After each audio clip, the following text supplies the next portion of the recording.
자, 2013년도 1회차 정보통신 기사 필답 문제를 풀어보도록 하겠습니다.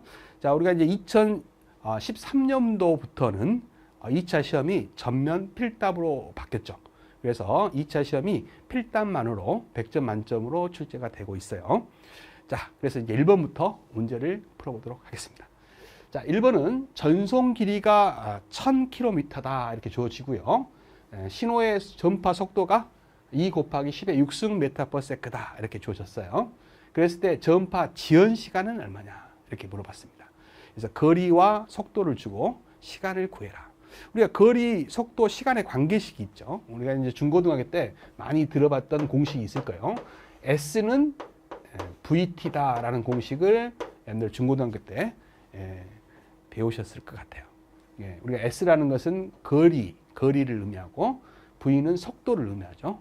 T는 시간이에요. 그래서 거리는 속도 곱하기 시간으로 구한다. 그래서 S는 VT다. 이런 공식을 많이 들어보셨을 겁니다. 이 중에서 뭘 구하라는 거예요? T를 구하라는 거죠. T는 넘어가면 V분의 S가 되죠. 그래서 거리는 줬어요. 1000km라고. 그래서 1000은 이렇게 쓰시면 되고, km는 10의 3승이 km죠. 뭐 다 아시겠지만 혹시 몰라서 이제 말씀드리면 km는 10의 3승 단위를 말하고요. 메가는 10의 6승 단위를 말하죠. 기가는 10의 9승 단위를 말해요. 테라는 10의 12승 단위를 말하죠. 이 정도까지는 알고 계시면 계산할 때 큰 지장이 없죠. 작은 단위도 좀 알아두세요. 밀리는 10의 마이너스 3승, 마이크로는 10의 마이너스 6승, 나노는 10의 마이너스 9승, 피코는 10의 마이너스 12승, 펜토는 10의 마이너스 15승, 뭐 아토도 있습니다만 이 정도까지만 아시면 충분할 것 같아요. 자, 그래서 이제 키로에 대한 환산을 했고요. 그 다음에 이제 속도는 2 곱하기 10의 6승이라고 주어졌죠. 그럼 이게 1000이라는 것이 이제 10의 3승을 의미하잖아요. 그래서 10의 3승 곱하기 10의 3승을 하게 되면 10의 6승이 되잖아요. 그래서 이제 이렇게 같은 10의 6승은 약분이 되고 2분의 1만 남아있으니까 0.5가 답이 되겠죠. 단위는 이제 시간의 단위는 세컨드라는 단위를 쓰죠. S라는 단위를 씁니다. 그래서 이렇게 쓰셔도 되고 간혹 이제 세크라고 쓰시는 분도 있는데 이제 표준 단위는 S가 맞아요. 근데 이제 세크라고 쓰셔도 맞다고 해주실 겁니다. 간혹 출제가 세크라고 나오기 때문에 맞다고 해주실 것 같아요. 근데 우리는 표준 단위를 이용해서 공부를 해주시기 바랍니다. 그래서 0.5초다 이렇게 표현하시면 되겠어요. 자, 2번 문제입니다. T온 반송 시스템이 나왔네요. 이제 T온과 이온을 아셔야 돼요. T온은 북미 표준이죠. 이온은 유럽 표준이에요. 그래서 T1 반송 시스템 이렇게 나왔습니다. 통해서 음성 신호를 PCM으로 전송할 때 다음에 대하여 설명하시오. 설명을 하라겠네요. 우리가 PCM 송신단의 3단계 알아둬야 되죠. 표본화, 양자화, 부화예요.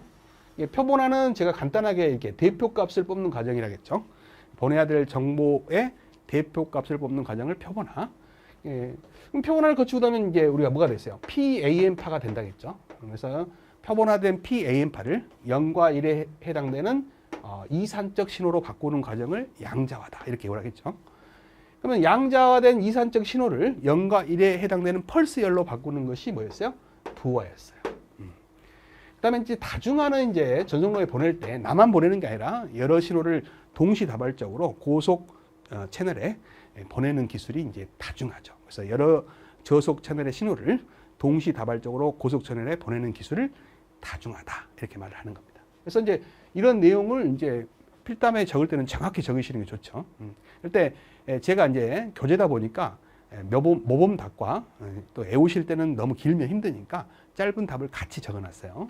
그래서 모범 답 먼저 표본화는 짧게 외우실 때는 이렇게 외우시면 됩니다. 입력된 아날로그 신호의 가장 높은 주파수요. 최고 주파수죠. 가장 높은 주파수 몇 배?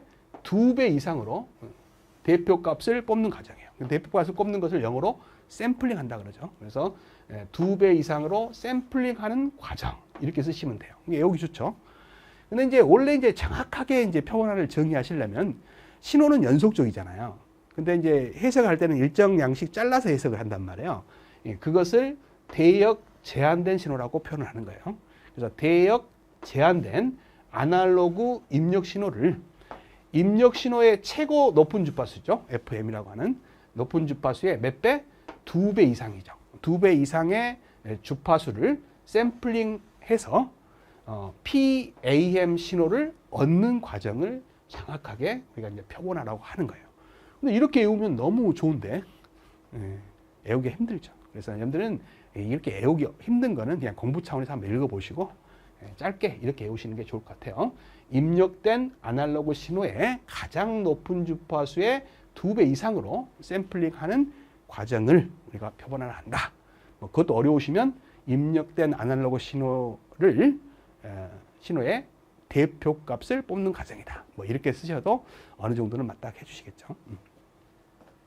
자, 양자화입니다. 양자화는 우리가 표본화를 거치고 나면 무슨 파가 된다 했어요? PAM파가 된다는 거 잊지 마시기 바랍니다. 그래서 표본화된 PAM 신호를 0과 1에 해당되는 이산적 신호죠. 이산적 신호입니다. 예, 이산적 신호로 바꾸는 과정. 이렇게 쓰시면 돼요. 그래서 표본화된 PAM파를 이산적 신호로 바꾸는 과정. 이렇게 쓰시면 돼요. 뭐 이렇게 쓰시면 정확합니다. 뭐 감점 없어요. 이 정도면 정확한 표현이에요. 그래서 표본화된 PAM파를 이산적 신호로 바꾸는 과정. 그것이 바로 양자화다라는 겁니다. 자, 그다음에 이제 해설에는 이제 더 정확한 표현을 제가 적어놨죠. 표본화된 PAM파를 가장 가까운 이산적인 양자화 레벨에 근사시키는 과정. 이렇게 좀 더 고급스럽게 표현을 했지만 어렵잖아요. 이렇게 쓰시면 됩니다. 표본화된 PAM파를 이산적 신호로 바꾸는 과정입니다. 그다음 이제 부호화는 양자화된 이산적 신호를 0과 1의 펄스열로 변화하는 과정이에요. 이렇게 쓰시면 돼요. 뭐 이거나 뭐 해설에 쓰진 내용이나 거의 비슷합니다. 그래서 이거는 그냥 양자화된 이산적 신호를 0과 1에 해당되는 펄스열로 바꾸는 과정이다. 이렇게 쓰시면 돼요. 그래서 송신단의 3단계를 이렇게 정의를 적었습니다. 자, 그다음에 다중화는 이제 한마디로 하나의 고속 채널에 여러 개의 신호를 동시다발적으로 보내는 기술이 다중화죠. 그렇게 적으셔도 되고요. 이렇게 적혀 있는 것처럼 각 채널의 신호를 하나의 고속 채널에 많은 양의 데이터를 동시에 전송할 수 있는 기술. 이것을 다중화라고 합니다. 그래서 이렇게 적으시면 될 것 같아요. 그래서 이제 정의들을 이제 4가지를 적었는데 이게 이제 정의가 곧잘 시험에 나와요. 그래서 별표 3개 해 놓으시고 정의를 확실하게 공부해 주시기 바랍니다. 자, 3번입니다. 정보통신 시스템에서 DT와 DC 간의 국제 표준 규격인 인터페이스 규격의 특성 조건 4가지를 쓰시오. 이렇게 했습니다. 이것도 이제 시험에 곧잘 나오죠. 자, 우리가 DT라는 것은 데이터 단말 장치를 말하고요. DC는 데이터 통신 장치죠. 직역을 하면. 그래서 일명 신호 변환 장치. 회선의 종단에 있다고 해서 회선 종단 장치라고 부르는 것이 DC입니다.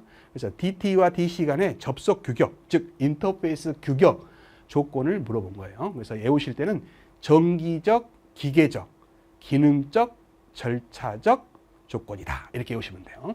그래서 정기적 조건이 있고 기계적 조건이 있어요. 기계적이라는 말을 대신에 물리적이라고 하셔도 됩니다. 그 다음에 기능적, 절차적 조건, 4가지 조건입니다. 구체적으로 이제 설명하라는 말은 없어요. 그래서 종류만 외우셔도 되는데 필요하실 것 같아서 정리를 좀 해봤습니다. 정기적 조건이라는 것은 뭐냐? DT와 DC를 상호 접속할 때 저항, 임피던스죠. 그 다음에 신호의 레벨, 이것들을 규정하는 것을 정기적 조건이라고 하죠. 그 다음에 기계적 조건은 뭐냐? DT와 DC를 접속할 때 커넥터가 필요하죠. 그래서 그 커넥터 또는 이 DT와 DC에 연결하는 통신 회선에 접속되는 커넥터, 이런 커넥터의 형태와 규격, 그 다음에 신호 핀 배열 등에 관한 규정을 우리가 기계적 조건, 물리적 조건이라고 또 합니다. 그 다음에 이제 기능적 조건은 뭐냐? DT와 DC를 상호 접속할 때 기능과 명칭, 그 다음에 시간에 대한 규정이죠. 시간에 대한 규정을 우리가 기능적 조건이다. 이렇게 말을 해요. 핀마다 기능이 다르죠. 어떤 핀은 입력 핀이고 어떤 핀은 출력 핀이 될 수 있잖아요. 그래서 핀마다의 기능, 그 다음에 명칭, 그 다음에 시간적 어떤 조건 이런 것들을 규정하는 것이 기능적 조건입니다. 그 다음에 절차적 조건이 있어요. 데이터 전송을 위해서 DT와 DC 상호 접속 회로에서 동작의 순서를 규정하는 거죠. 그것을 절차적 조건이다. 이렇게 말을 합니다. 그래서 네 가지 조건. 첫 글자를 따서 정기적, 기계적, 기능적, 절차적 이렇게 오시면 되겠어요. 자, 4번 문제로 갑니다. 자, 무선 랜입니다. 802.11이죠. 표준이 802.11에서 프레임의 종류 세 가지를 써라. 이거는 뭐 자주 출제되는 문제는 아니죠. 이렇게 한번 나오고 거의 안 나온 것 같아요. 그래도 나왔으니까 외워주시기 바랍니다. 무선 랜 표준 기술인 802.11에 프레임의 종류를 물어봤어요. 세 가지 프레임이 있죠. 제어 프레임이 있고요. 그 다음에 관리 프레임이 있어요. 그 다음에 데이터 프레임이 있다. 이렇게 알아두시면 되겠네요. 혹시 몰라서 이제 해설은 달아놨지만 뭐 빈도가 낮기 때문에 종류만 외워주시기 바랍니다. 그래서 제어 프레임은 실제 데이터 프레임의 전달을 위한 제어용 프레임이다. 이렇게 알아두시고, 관리 프레임은 무선 단말과 AP라는 게 있죠. 액세스 포인터. 무선과 이제 유선 랜을 연결해주는 어떤 중계 장치를 AP라고 하죠. 그래서 AP의 사이에 초기 통신을 확립하기 위해 사용되는 것이 관리 프레임입니다. 그다음에 데이터 프레임은 실제 정보가 들어가 있는 프레임을 말하죠. 그래서 이제 종류만 좀 알아두시기 바랍니다. 제어 프레임, 관리 프레임, 데이터 프레임이 있다. 가볍게 보시면 될 것 같고요. 자, 5번 문제로 가죠. 다중화 장비하고 집중화 장비는 시험의 단골이에요. 이거는 이제 별표 3개를 하셔야 됩니다. 다중화 장비가 뭐냐, 집중화 장비가 뭐냐, 이론 때도 제가 중요도를 높게 설명을 드렸었어요. 자, 이렇게 생각하시면 됩니다. 자, 저속 채널이 있고요. 여기에 이제 저속 채널이 있어요. 그 다음에 여기에 이제 고속 채널이 있는데, 이 저속 채널을 여러 개를 이 고속 채널에 연결하는 거죠. 자, 이제 그림을 자세히 한번 그리겠습니다. 자, 이렇게 저속 채널 4개만 그리려고 합니다. 자, 하나의 채널, 또 하나의 채널, 또 하나의 채널. 이게 저속 채널 여러 개가 하나의 이 고속 채널입니다. 이게 이제 고속 채널이에요. 고속 채널에 연결시키는 방법인데요. 이 고속 채널의 대역폭이죠. 대역폭이 넓을수록 속도가 빠른 거죠. 그래서 이제 저속 채널의 대역폭이 있을 겁니다. 그래서 저속 채널의 대역폭을 A, B, C, D라고 한다면, 이 고속 채널의 대역폭이 이제 2라고 한다면, 2는 A 플러스 B 플러스 C 플러스 D가 되는 거죠.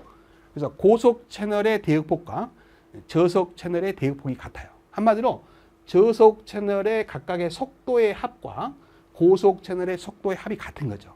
그렇게 되면 이것을 고속 채널을 대역폭을 일정하게 나눌 수가 있어요. 물리적으로 나눌 수가 있습니다. 그래서 너는 이쪽으로만 보내, 너는 이쪽으로만 보내고, 너는 이쪽으로만 보내고, 너는 이쪽으로만 보내. 그러면 이 4개의 저속 채널에서 데이터가 동시에 오더라도 다 수용할 수 있죠. 속도 차가 없으니까. 이렇게 이제 저속 채널들을 하나의 고속 채널에 보내기 위한 장비가 다중화 장비입니다.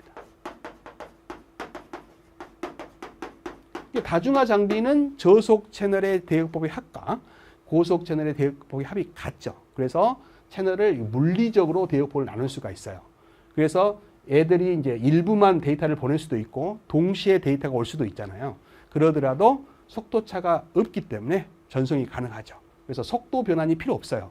그래서 이것을 정적 변환이라고 합니다. 그래서 정적 변환을 통해서 고속 채널에 저속 채널 데이터를 보내주는 이런 장비를 다중화 장비라고 합니다. 반면에 집중화 장비는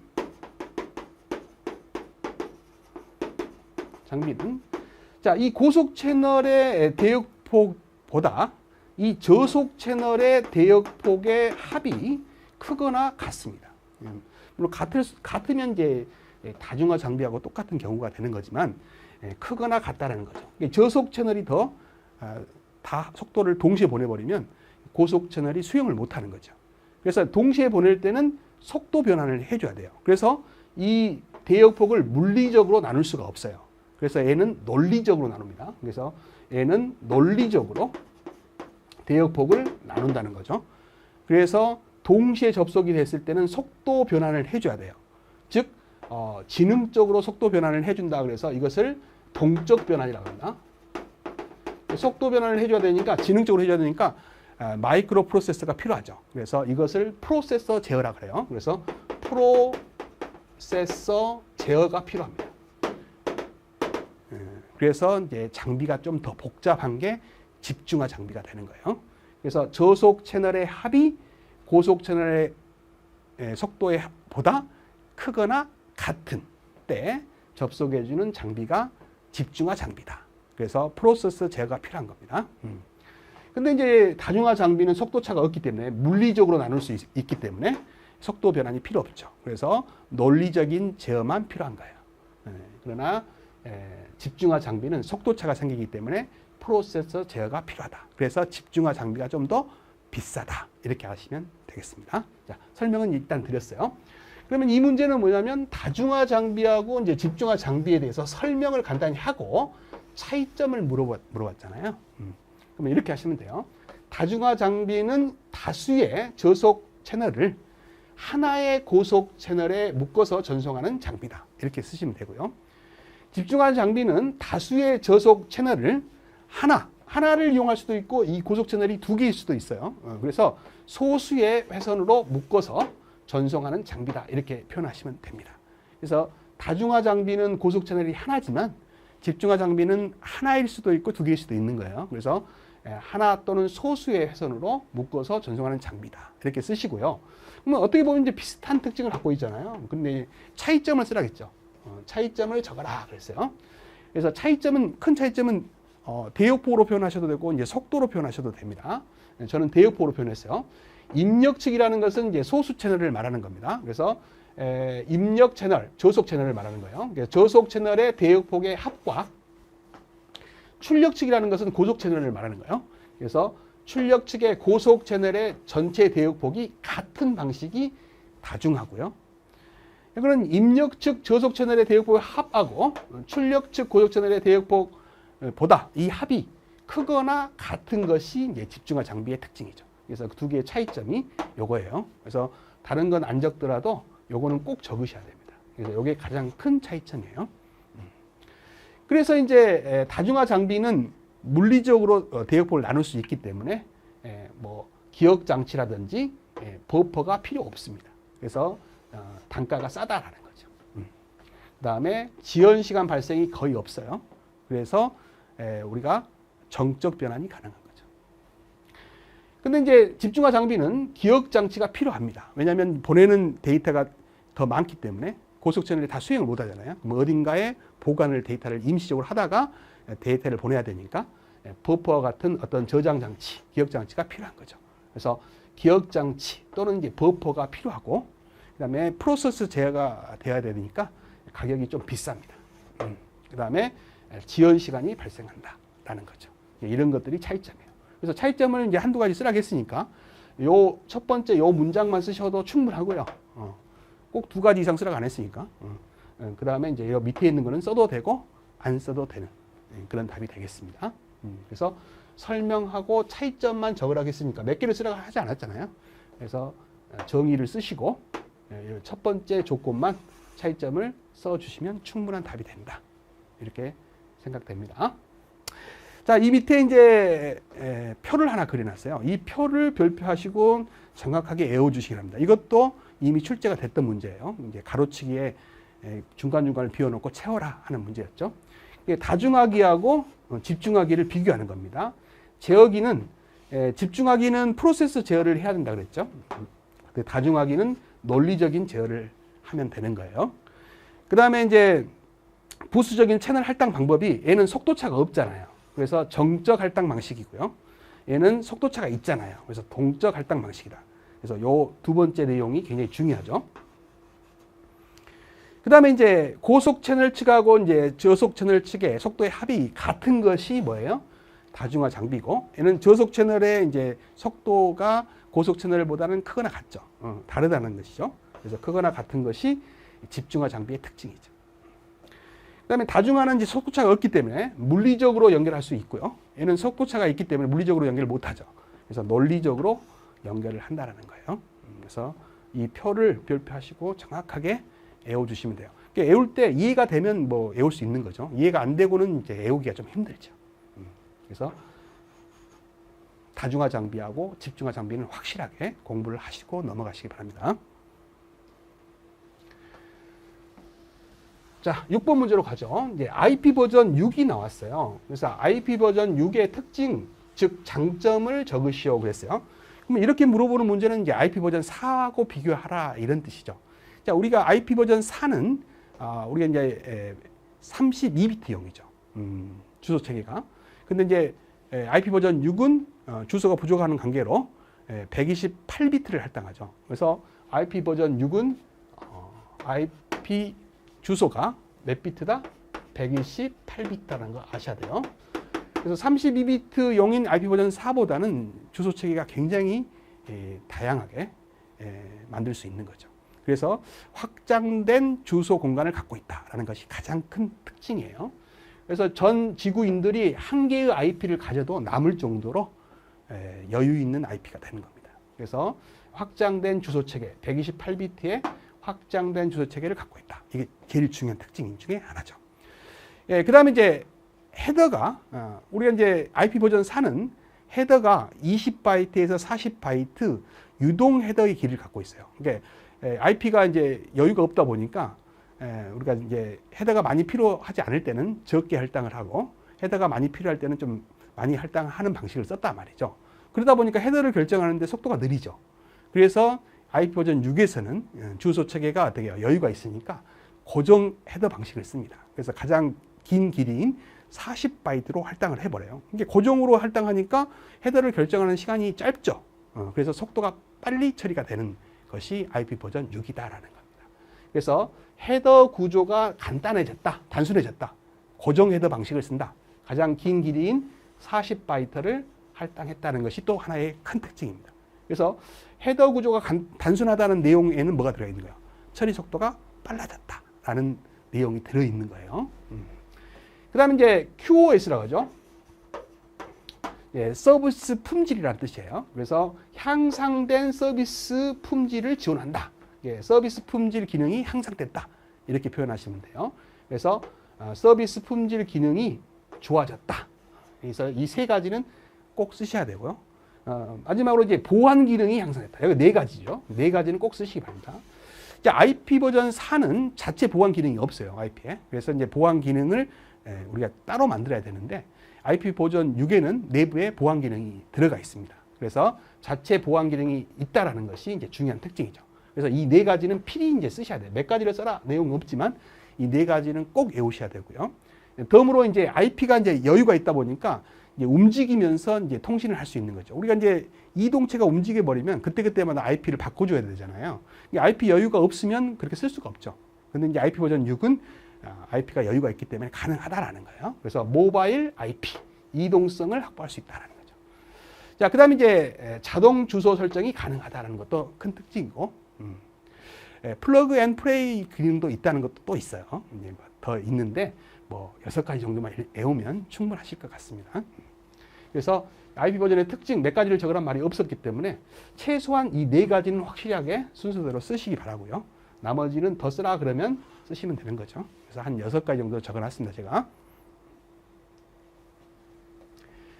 자, 7번 문제. 프로토콜의 기능 5가지를 써라. 자, 이거는 별표 3개에도 부족합니다. 출제 빈도가 아주 높아요. 그래서 프로토콜의 기능, 우리 한 10가지를 제가 써놨습니다. 첫 번째는 주소 지정 기능이 있어요. 그 다음에 순서를 제어하는 기능이 있고요. 단편화와 재조립. 데이터를, 긴 데이터를 일정량씩 자르는 것을 단편화를 하고, 다시 원래대로 다시 조립하는 것을 재조립이라고 하죠. 그래서 설명을 잘 해놨어요. 단편화와 재조립을 잘 설명을 했습니다. 우리 교재에 잘 나와 있죠. 자, 그 다음에 이제 흐름 제어, 연결 제어, 오류 제어, 캡슐화, 그 다음에 동기화. 특히 이 다중화를 한다는 것도 알아두셔요. 다중화도 프로토콜의 기능에 들어가 있는 거예요. 그 다음에 이제 전송 서비스 이렇게 총 10가지를 적어놨습니다. 이 중에서 이제 5가지를 적으시면 되는데 뭐 이제 제가 중요하다고 보는 걸 5가지 적어놓은 것 뿐이에요. 여러분들이 원하시는 걸 적으시면 돼. 조심할 게 있어요. 뭐 흐름 제어, 오류 제어 이런 것들을 이제 여러 가지 합쳐서 전송 제어라고 하거든요. 그러니까 이런 걸 적으실 때 이거 흐름 제어도 적고 오류 제어도 적은 다음에 뭐 전송 제어까지 적어버리면 겹치는 내용이 있으면 감점이 될 수가 있어요. 그래서 정확하게 이제 종류를 외워주시기 바랍니다. 그래서 5가지 이상은 겹치지 않도록 정확하게 외워주시기 바랍니다. 자, 8번 문제로 가죠. 통신 프로토콜의 기능 중 순서 결정에 대해서 나왔어요. 자, 이 문제는 조심하셔야 됩니다. 이제 저는 이제 문제 복원을 비교적 정확하게 하고 있습니다.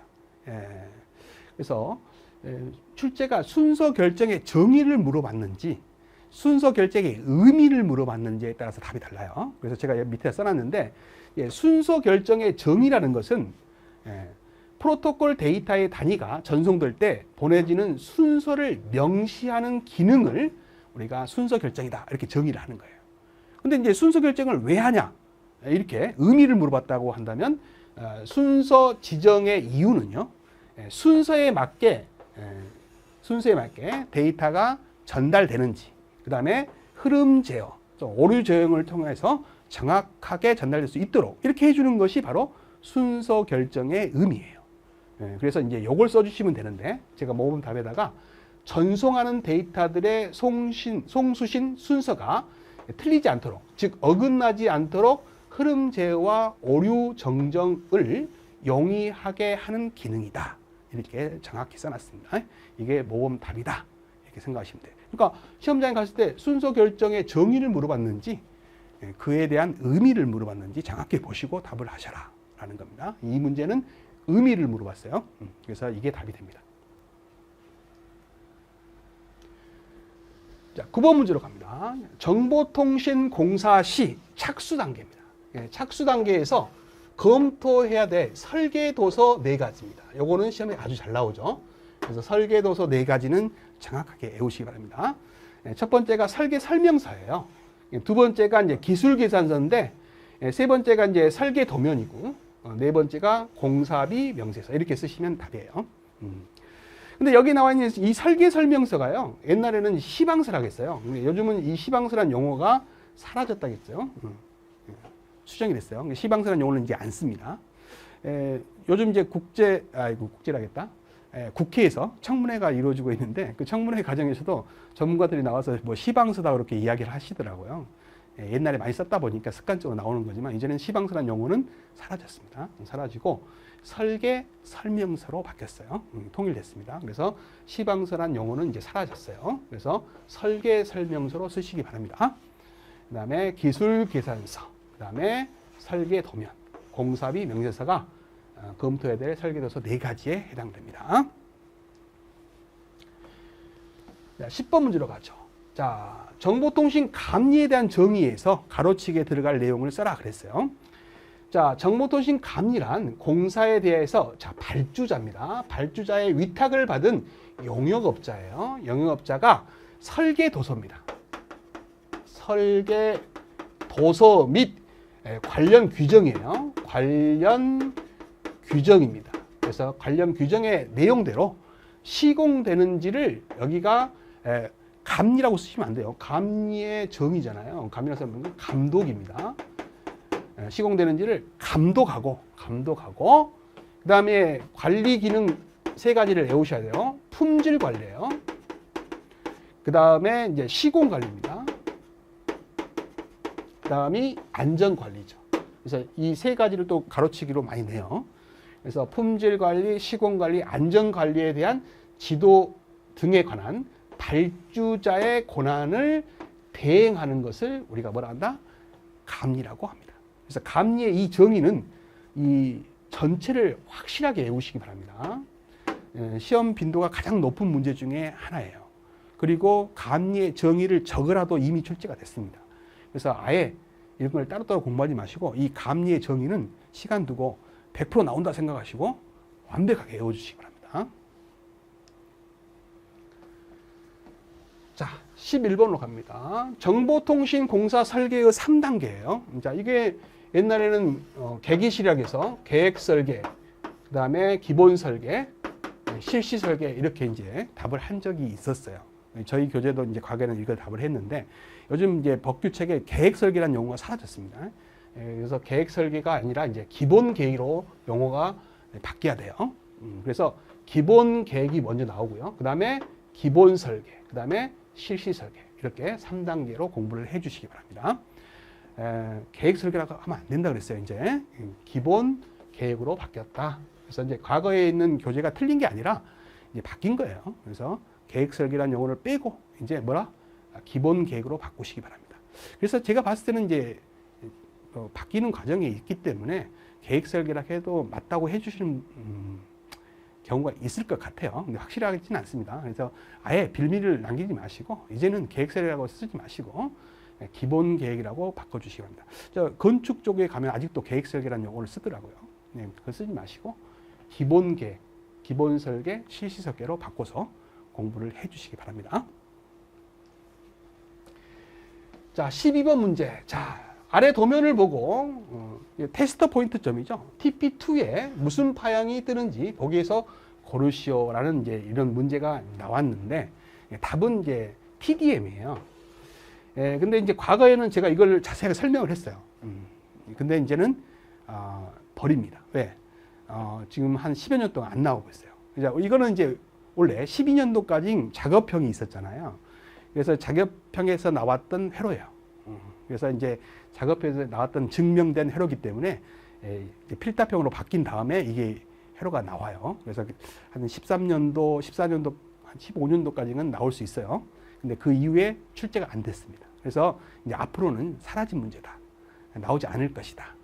이제 이렇게 보는 겁니다. 그래서 거의 10년여 나오지 않았기 때문에 이제는 이런 문제는 패스하시기 바랍니다. 그래서 이런 회로에 대한 문제는 과거에 나왔던 문제지만 요즘은 안 나온다. 굳이 시간을 뺏길 필요가 없다. 이렇게 말씀드릴 수 있겠어요. 넘어가도록 하겠습니다. 자, 13번입니다. 다음은 신호대 자본비에 관한 문제다. 딸린 문제가 두 개가 있네요. 자, 신호 전력이 100mW고요. 잡음 전력이 1마이크로와트예요. 그랬을 때 뭘 구하라? 신호대 자본비를 구하는데 뭐로 구하라? 데시벨로 구하라. 자, 우리가 dB를 구하는 거는 우리가 전압이나 전류일 때는 20노구지만 전력일 때는 몇 노구? 10노구를 취하는 거죠. 신호대 자본비를 구하는 거예요. 그대로 대입만 하시면 되는 거죠. 자, 신호는 얼마예요? 신호는 100mW예요. 그래서 100 곱하기 미리니까 10에 마이너스 3승 와트다 이런 뜻이죠. 그 다음에 이제 잡음은 1 마이크로와트예요. 1 곱하기 마이크로는 10에 마이너스 6승이죠. 와트다 이런 뜻입니다. 계산만 해주시면 되는 거예요. 자, 이 분모에 있는 10의 마이너스 6승을 분자로 고칠 때는 요 부호가 바뀌죠. 6승으로 바뀝니다. 그 다음에 요거 이제 10의 2승이잖아요. 100은. 그래서 요 지수승은 더하면 되는 거죠. 그래서 2하고 6을 더하면 8이고요. 마이너스 3을 더하면 이제 5가 되죠. 3이 빼지니까. 그래서 결과적으로 전체는 10의 5승이 되는 거예요. 그러면 로그 성질에서 이 5가 앞으로 가서 곱해지죠. 그러면 50이 되고요. 로그 10은 1이니까 답은 50dB가 되는 겁니다. 그래서 답은 50dB가 나온 거고요. 두 번째 딸린 문제는 잡음이 없다라고 했어요. 그러니까 노이즈가 0이다 이런 말이죠. 이상적인 채널의 경우 신호대 자본비를 데시벨로 또 구하라는 거예요. dB를 구하는데 전력이니까 몇이에요? 10노구예요. 마찬가지. 10노구를 취하는데 SMB로 구한다 이 말이에요. 근데 10 로그인데 신호 전력은 뭐 얼마인지를 안 줬죠. 모르는데 일단 잡음은 제로라는 겁니다. 이게 이제 0이 아니라 무한소죠. 그러면 이 값이 무한대가 되는 거 아니에요? 그러면 로그 무한대는 무한대 아니에요? 10을 곱해도 무한대죠. 그래서 답은 이제 무한대가 나와서 무한대 dB다. 이렇게 이제 dB로 구하라겠으니까 이렇게 답을 하시면 되는데 이게 이제 출제자 의도가 이제 궁금해요. 저는 우리가 통신에서는 신호대 잡음비가 60dB 이상이 되면 잡음이 없다고 보는 거예요. 그래서 60dB 이상이면 잡음이 없다라고 해서 뭐 60dB를 답을 요구하는 건지는 잘 모르겠어요. 그러나 일단은 60dB라 답을 하는 것보다는 그냥 무한대 나온 대로 무한대 dB다 이렇게 쓰시는 게 좋을 것 같고, 예, 여러분들 공부하시라고, 여러분들 이제 자격증만 딸 목적이 아니잖아요. 자격증을 딴 다음에 뭐 국가고시, 공무원 시험이나 이런 것들을 보실 분들도 있죠. 예, 그런 분들을 위해서 제가 이제 부가적으로 설명을 해놨습니다. 예, 그래서 정보통신에서 신호대 잡음비의 비가 60dB가 넘게 되면 무잡음, 잡음이 없는 상태라고 보는 거예요. 그래서 이렇게 60dB가 이상이 되면 무잡음이다 이렇게 보는 겁니다. 일단 답은 무한대 dB라고 쓰시는 게 더 안전하다 이렇게 판단이 됩니다. 14번입니다. 다음 질문에 답하시오 그랬어요. 딸린 문제가 있네요. 자, 첫 번째 문제는 일단 잡음이 없다고 했습니다. 키워드입니다. 잡음이 없어요. 잡음이 없는 20kHz의 대역폭, 이게 대역폭의 값을 준 거죠. 갖는 채널을 사용해서 280kbps의 속도로 데이터를 전송해야 하는 경우에 필요한 신호준위 개수, 신호준위 개수를 보통 m이라고 많이 표현하는데 L로 줬네요. 그래서 이 L을 계산하시오 그랬어요. 자, 우리가 이제 잡음이 없는 채널에서 채널의 용량을 구하는 공식, 샤논의 공식을 이용하면 안 돼요. 잡음이 없다고 했으니까 나이키스트 공식을 이용했죠. 나이키스트 공식은 2배의 채널의 대역폭이죠. 곱하기 로그, 미치인 로그의 m진 이렇게 구하는 것이 나이키스트가 말한 채널 용량을 구하는 공식이죠. 단위는 bps가 됩니다. 근데 이제 이 bps는 준 거죠. 280kbps라고 준 거예요. 이 값의 결과가 280kbps가 나오려고 한다면 이게 얼마냐 그랬어요. 그래서 올 때 공부할 때는 m이라고 했지만 여기 주는 조건이 뭐였어요? L로 줬죠. 그래서 이렇게 구하시면 됩니다. 그 다음에 이제 채널의 대역폭은 줬죠. 얼마로 줬어요? 20kHz. 그래서 이것이 20kHz라고 준 거죠. 그럼 일단 요거 곱하면 얼마예요? 40kg. 40kg는 10의 3승이죠. 그래서 요걸 구한 것이 40 곱하기 10의 3승이에요. 그럼 로그 2의 L은 자, 요거 이제 280kg니까 10의 3승이죠. 키로는. 요걸 넘어가면 40 곱하기 10의 3승이니까 이건 없어지고 공도 없어지고 47의 28이죠. 7이라는 값이 나오네요. 그러면 여기서 이제 L을 구할 수 있죠. 밑이 2니까 2의 7승이 됩니다. 그래서 이제 요 L은 2의 7승이 되는데 2의 7승이 얼마예요? 128이죠. 그래서 여기서 물어보는 신호준위 개수는 128개가 답이 됩니다. 그래서 128이 된다. 이렇게 이제 쓰시면 되고요. 자, 그 다음에 이제 딸린 문제가 또 하나 더 있죠. 자, 2MHz의 대역폭을. 자, 대역폭이 2MHz예요.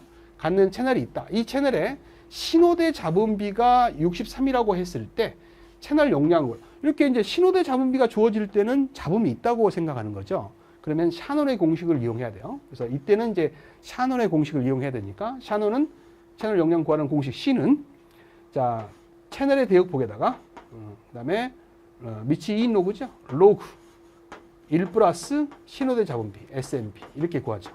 단위는 똑같이 bps죠. 그러면 채널의 대역폭이 얼마예요? 2MHz죠. 그러면 여기 대역폭이 2 곱하기 메가니까 10의 6승이 되고요. 곱하기 로그 밑이 2인 로그에 1 플러스 신호대 잡음비가 당연히 숫자로 줬죠. dB로 주지 않았어요. 그럼 그냥 대입하시면 돼요. 63이다. 그러면 답이 나오는 거죠. 자, 이것만 계산하시면 돼요. 63에다 1을 더하면 64죠. 그래서 64가 되고요. 64는 2의 몇 승이에요? 6승이죠. 2의 6승. 그래서 이 값이 2의 6승입니다. 그래서 여기 다시 써보면 C는 2 곱하기 10의 6승 곱하기 로그 2의 64는 6승이니까 6승 이렇게 된다. 그러면 이 6이 이제 앞으로 가겠죠. 곱해지면 6이 12가 되고 곱하기 10의 6승 bps가 됩니다. 그래서 10의 6승은 메가니까 12 메가 bps가 답이 되겠죠. 그래서 딸린 문제 두 번째까지 계산을 끝마쳤어요. 그래서 중요한 문제죠. 샤논의 공식을 이용할 것이냐, 나이키스 공식을 이용할 것이냐. 잘 생각해서 풀어주시기 바랍니다. 중요한 문제가 되겠어요. 자, 15번입니다. 공동주택의 구내 광통신망 설계에 적용되는 전송 방식에 이제 A온 방식이 있고 이제 P온 방식이 있어요. 그래서 A온 방식과 P온 방식의 개요, 정의죠. 개요와 특징 한 개 이상을 적어라. 이렇게 했습니다. 뭐 한 개 이상을 적으라 했으니까 하나만 적으셔도 되고 그렇습니다. 자, 우리 이제 A온과 P온은 A온은 이제 액티브 옵티컬 네트워크 약자죠. 그래서 이제 능동망이란 광망이라는 뜻이에요. 그리고 P온은 패시브 약자죠. 패시브 옵티컬 네트워크에서 수동망이라는 뜻이죠. 자, 우리가 이제 국선이 있어요. 여기에 이제 국선, 백본망이라고 하는 국선이 있습니다. 거기에 이제 연결되는 장치가 이제 첫 번째 나오는 장치가 OLT입니다. 자, 이 OLT는 이제 백본망하고 가입자망을 연결해주는 장치다 이렇게 생각하시면 되고요. 여기서 이제 광망을 이제 가입자한테 분리해주는 장치가 있죠. 이렇게 분리해주는 광신호를 분리해주는 장치가 있어요. 그래서 이 분리해주는 장치가 이제 전원을 이용하는 스위치를 사용하게 되면 A온 방식을 하고요. 수동 소자인 광 스플리터를 이용하게 되면은 능동망이라고 해서 수동망이라고 해서 P온 방식이라고 이렇게 부르는 겁니다. 그래서 여기에 이제 광 스플리터가 있으면 수동망이 되는 거고요. 여기에 이제 능동형 스위치가 사용되게 되면은 뭐다? A온 방식이 되는 겁니다.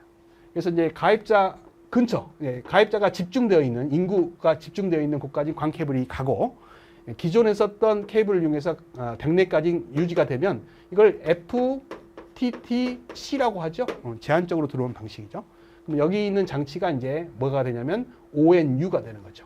ONU라는 하는 광망 종단 장치가 되는 거예요.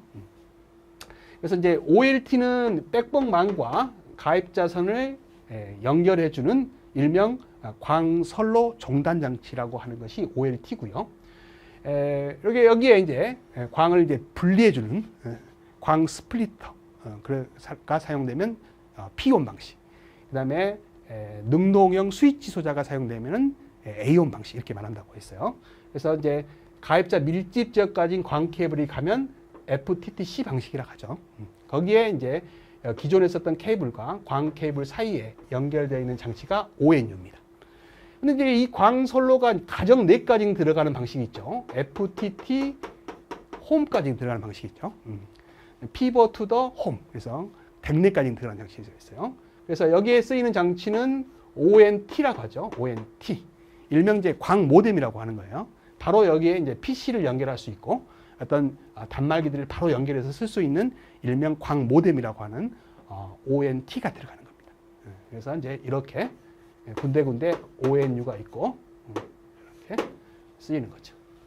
이런 형태를 이제 모습을 여러분들 외워주시면 좋을 것 같아요. 그래서 이제 OLT가 뭐냐, ONU가 뭐냐, ONT가 뭐냐 이런 것들을 요 근래에 물어보죠. 요 근래 최근 문제는 이런 걸 물어봐요. 그래서 확실하게 알아두시면 좋을 것 같습니다. 그래서 백본망과 가입자망을 연결해주는 장치가 OLT고요.